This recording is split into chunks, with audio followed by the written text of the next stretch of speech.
I'm Krishna Gupta and I'm doing an experiment of rice husk ash. This is the burnt rice husk ash. This is a normal container. I'm putting some in the container.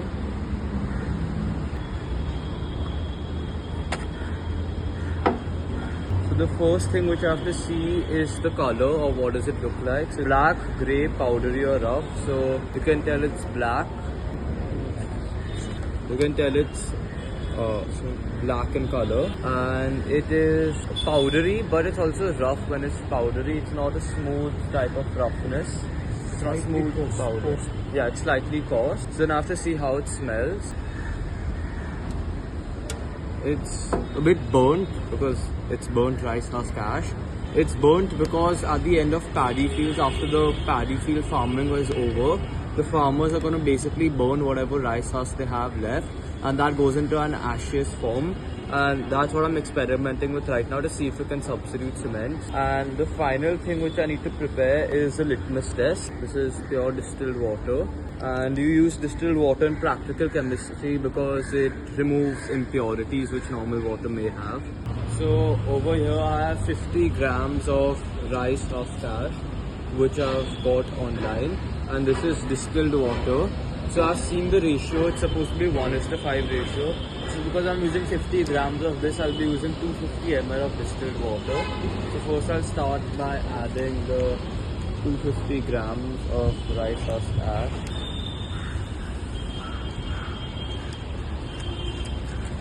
So this is 50 grams of rice husk ash. And I have to fill this container about halfway through with distilled water. So I'll just give this a shake.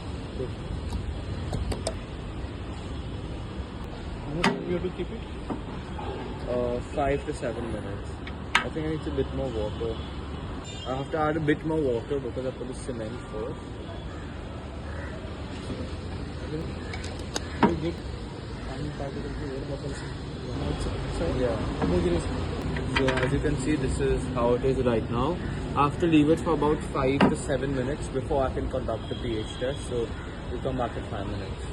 So it's been 5 to 7 minutes now, and as you can see, it's sort of settled into Color is also dark. yeah, colors a dark black.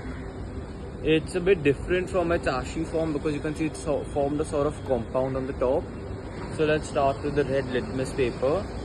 So normally an observation of the red litmus paper would be, if it stays red, it's acidic. If it turns blue, it's alkaline.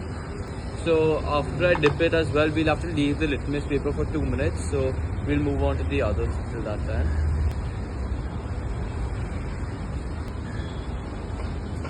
So I'll just leave this to the side for right now. Then we have blue litmus.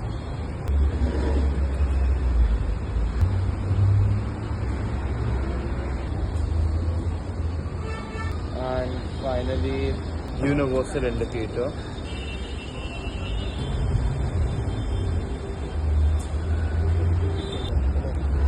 Just 2 minutes after my original dipping, as you can see, if you clear off a bit of the ash here, you can see that it started to turn slightly blue.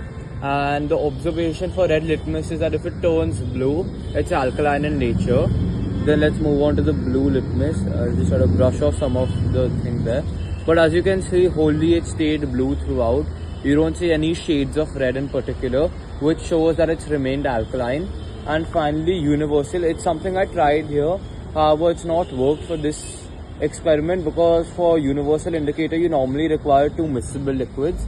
And hence you can see that the color of the litmus has just relatively stayed the same, which has become a darker shade because of the water. So we can conclude that that's not to any use. So after concluding that it's alkaline in nature, you can actually say that it's better for building because you need alkaline properties for building material. Limestone also has quite a lot of alkaline properties. Just say something. Why is it important for this to be alkaline for building? See, alkaline reacts with the other component of the cement. So it will increase the strength of the cement. Where the cement is used for the strengthen as well as the bonding property. Yeah. So same quality has to be with the ash. and the parameter of the cement is also alkaline, and similarly he is also alkaline, so it can merge with the ether. It can mix with it's the top.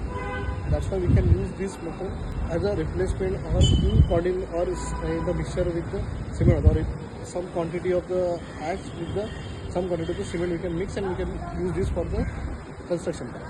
So that's all I had for today. We'll come back later. I'm gonna try to make this into some sort of cement form. I'll obviously take you all through the process, and we're gonna be doing some drop tests, etc., to try to find out how stable this really is.